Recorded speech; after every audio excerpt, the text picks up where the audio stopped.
Welcome back to the R.M.Williams Outback podcast. Great to have you here. This is Terry Cowley. I'm the host of the podcast and also the senior associate editor of R.M.Williams Outback magazine. We're very grateful to Ram Trucks for sponsoring this podcast.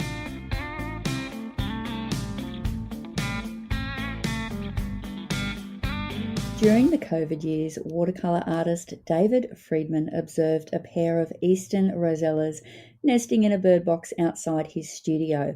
He instantly felt compelled to paint them. For David, one bird led to another until he had 270 beautiful illustrations. Unbeknown to David, living in a different part of Victoria, Richard Steele was also pursuing his love of birds, both locally and on many outback trips. Both David and Richard came together to illustrate and write the newly released spectacular book, Australia's Birds in Watercolour. But you'll probably be surprised to hear it wasn't just their interest in our flying creatures that caused this collaboration. Artist David and author Richard were in fact stepbrothers who had not seen each other for 50 years.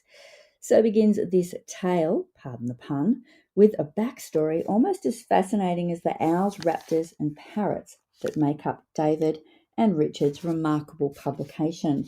I'm joined by David Freedman and Richard Steele now. Hello and thanks for being here, gentlemen. Thank you for having me. Indeed. Thank you for having us, Terry. Perhaps if we talk about the book first, David, tell me about your love of birds and your path to becoming an illustrator, because your father, Harold, was an acclaimed artist, wasn't he? Yes, my father was a war artist in the RAAF. In fact, he was the first official war artist in the RAAF. They didn't have them in the First World War. And then after the war, he became an illustrator, doing a lot of posters for the railways and illustrated books. He also taught book illustration at the Royal Melbourne Technical College, and he eventually became state artist and created a lot of iconic murals around Melbourne. He was essentially a Melbourne artist, but a lot of his wartime work is present in the War Memorial. He advised me, I wanted to follow in his footsteps, but he advised me that such a profession was very unstable in difficult economic times, and I'd be better to do anything else. I virtually got into medicine and trained in surgery. So yes, I was basically for most of my life, for 42 years, I was a general surgeon, but painting was always my hobby. Every time I had any time off, free time, I'd go and paint landscapes often out in the Mallee where I was working in Swan Hill. In fact, you've kind of downplayed your career a bit. You're a rural surgeon, I believe, in Papua New Guinea as well, and you published a book called The Art of a Rural Surgeon, sort of bringing those two loves together. Yes, when I retired in 2016 due to ill health, I was able to pursue art full-time, and I was a prolific plein air painter, which means painting out in the open. And I decided to write a book, because I'd been doing it for 40 years, on tips for beginners and the general principles, because it is a different, it requires a different skill set to studio painting. You have to be able to paint pictures quickly, because the scene, whatever you're painting is changing as the sun and the clouds move. So you have to have a system to get the important elements down quickly. In a studio situation where you have a controlled environment and plenty of time and still subjects, is quite different. What about your background, Richard, leading to you writing the text for this book? Well, interestingly enough, I was born in New Guinea, so there's another coincidence, along with my brother and sister. I'm just, ever since I was a little boy, 4 or 5, we grew up in, apart from after we left New Guinea, the foothills of the Dandenongs down in Melbourne, which was just very, very rural then. And I just came to love birds. I did. I just thought what beautiful little and big creatures they were, and that love of birds has never left me. Just brightens up your day, I think. And you're a teacher by profession? Yeah, I was a teacher and then a principal for the last 20 years of a 40-plus year career. So that enabled me to move around Victoria a fair bit. And I ended up here in the Middle Valley at Estale. So perhaps a question to either of you or both of you. What made you want to publish this book? How do you see it as being different to other books about Australian birds? Well, when the COVID situation occurred in Melbourne and we had the lockdown, I could no longer paint plein air and paint landscapes. I was confined to the studio. And when these eastern rosellas nested, I thought, oh, well, that's what I can paint. I'll try painting a bird. I hadn't painted one before. And when you try something and find that you can make a reasonable effort, you just paint another one. You get the confidence to proceed.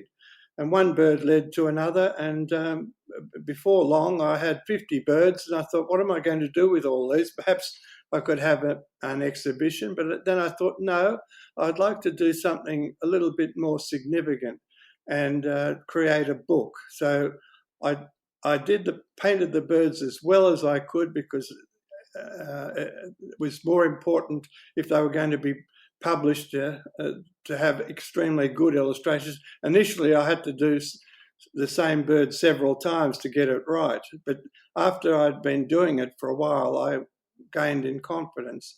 But I wanted to paint, I wanted to create a book to celebrate the beauty of our birds. And I came to realise that we had such a variety and so many beautiful specimens in this country, which is almost unmatched in any other country. And I just wanted to remind people of how wonderful they were, and that they are a little bit fragile because of they're threatened by deforestation and other domestic animals. And it's a resource that we need to preserve and look after. So I wanted to remind people, these are beautiful creatures. We've inherited them. We live with them in Australia, and we should value them and protect them. I mean, 850 species is quite incredible when you think about it, isn't it? Yeah, well, we've got 850 species, but we couldn't get a book big enough to put them all in. And a lot of the species are similar in appearance. So I picked out the most common ones, and we ended up with about 150 species in the book. Each species was given equal weight. Each species had its own page opening, with the bird on the right side of the opening and beautiful text by Richard on the other side. You've got that beautiful galah on the front. Galah, yes. And you don't see many galahs on the front of books, so I thought this was something different. I wanted my book to be different to all other books. I looked at the great bird painters of the past, the Goulds and William Cooper up in Queensland, and Robin Hill, of course.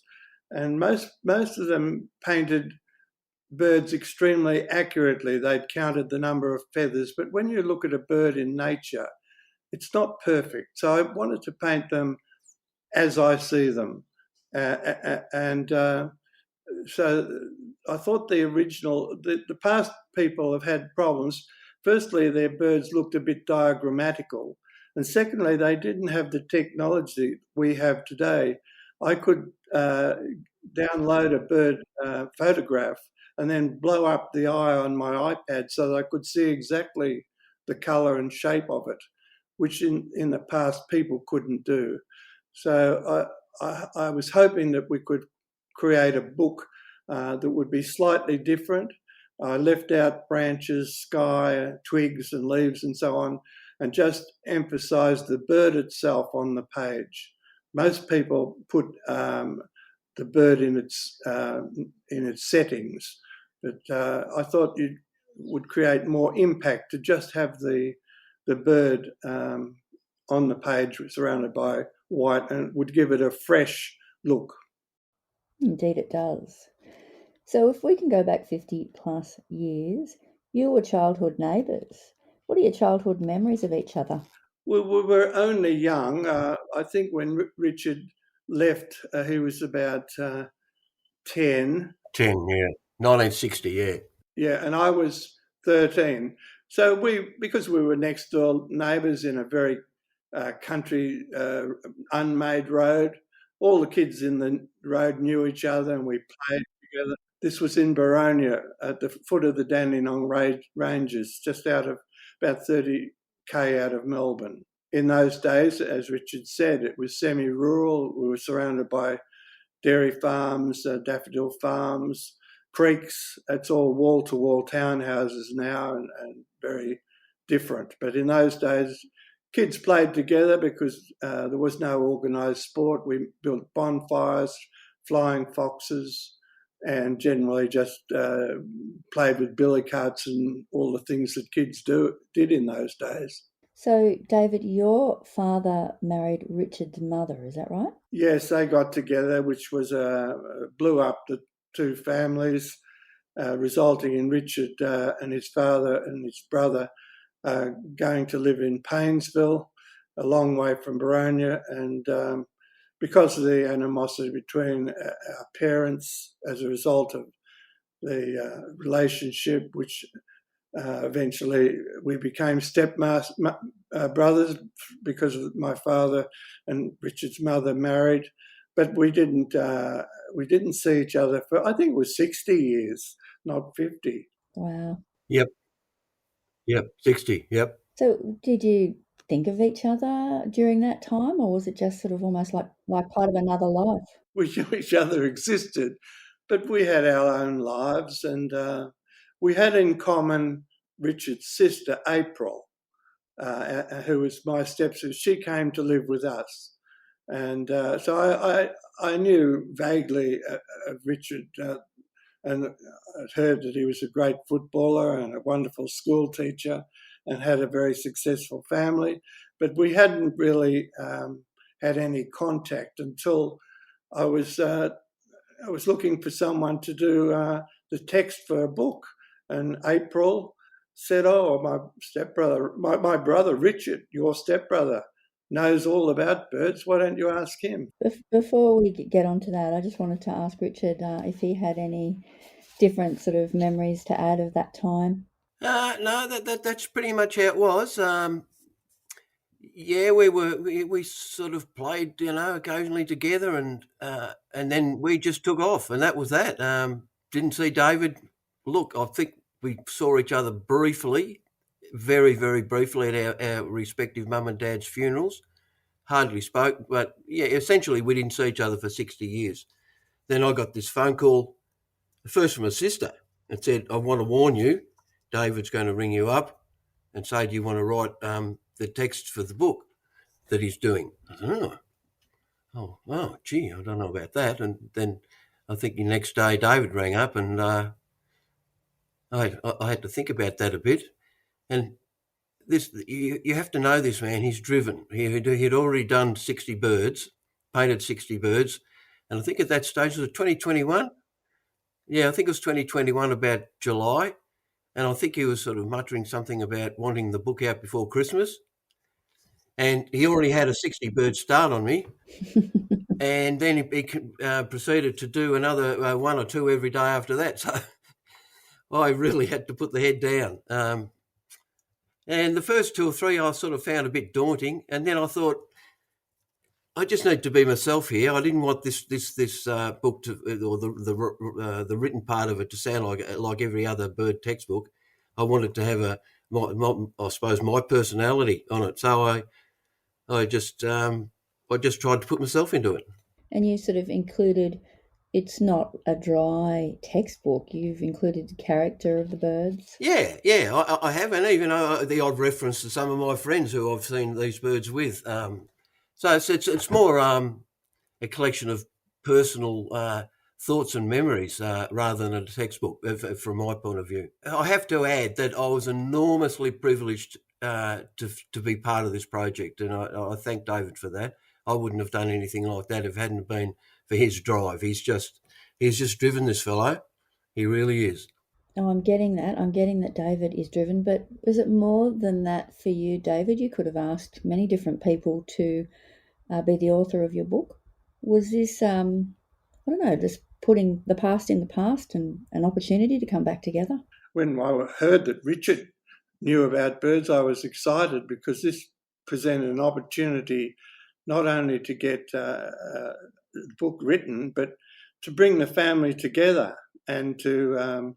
And my stepsister April was over the moon, and I'm sure our parents, if they were alive, would be really pleased at what has happened. And we've become good friends, and we've got to know each other. And I've been to Richard's place, and he's come to Melbourne. We've had contact and restored our friendship and relationship. Absolutely. Fantastic.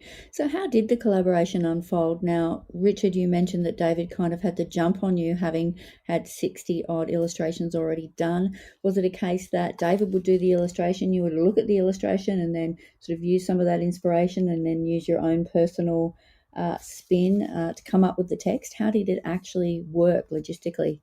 Yeah, look, essentially, David picked out the birds that he wanted to paint. I made the odd suggestion here and there, but essentially the birds are his choice, and I was happy to do that. The passion part of it has got to be in the paintings, and when David painted a bird, you knew he felt passionate about that bird. I wasn't going to say, I don't think you should do that bird, David. I just went along with it happily. And the process, how long did it take from sort of way to go? Oh, I think 4 months or something. Really? No, I think it was just four months.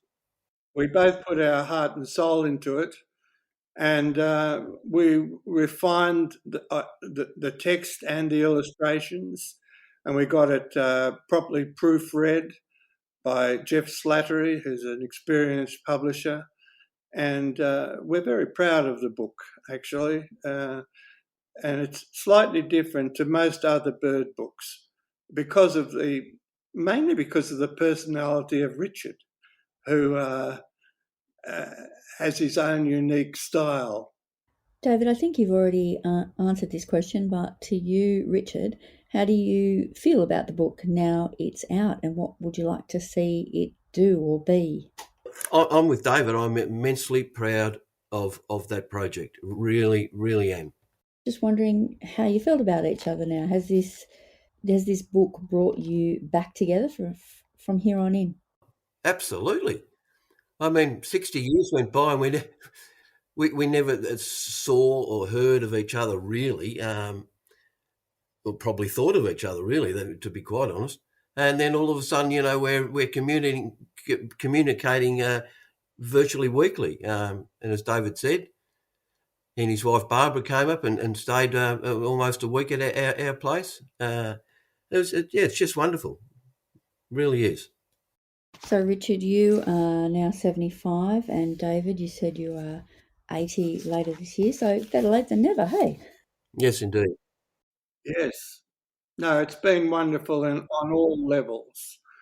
And now we have a beautiful book with our names on it, something that no one would ever have thought of happened. So it's amazing how some birds nesting in a bird box outside my studio in the presence of COVID, and because of bushfires at that time, a lot of birds coming to our property, that I became interested in birds, and it's led to our getting together and restoring our friendship and those of the people around us.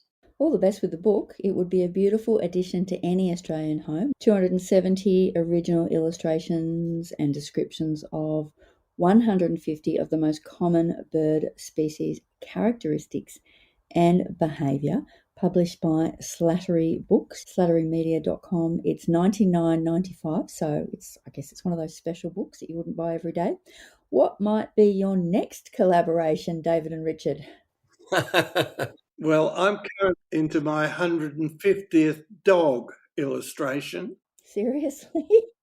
New book on portraits of purebred dogs, and I didn't ask Richard to write the text because I have a son-in-law who is passionate about dogs, and he was very eager. I said, we're going to make a book similar to the bird book, and he couldn't wait. And so he's been writing text for that. It will be a book very similar to the bird book, but with dog breeds. The problem is with birds, they're all beautiful colours. You have red and yellow and green birds. Dogs don't have those colours. But on the other hand, dogs you can put a little bit more personality into the face of a dog than you can into a bird. And you've got two eyes usually to paint instead of one. Good point. Well, Richard, perhaps you might be called in as the proofreader or something like that. Look, actually, David did make, I think he forgot, he did make a very, very vague little reference that maybe I was interested in writing text for dogs, and I very quickly passed. Yeah, dogs aren't my Fair thing. enough. I'll admit it isn't often that a book review in Outback Magazine leads to a podcast episode, but I was immediately captivated by your backstory. I just had to talk to you. So thank you so much, Richard and David, and all the best for the future, both professionally and personally. Thanks for having us. Thanks so much, Terry. Enjoyed talking to you. And you too, David. Thank you, Richard. If you're listening to this podcast, thanks for lending me your ears. I hope you enjoyed it. I'm Terry Carley for R.M.Williams Outback Magazine, and I will talk to you again soon.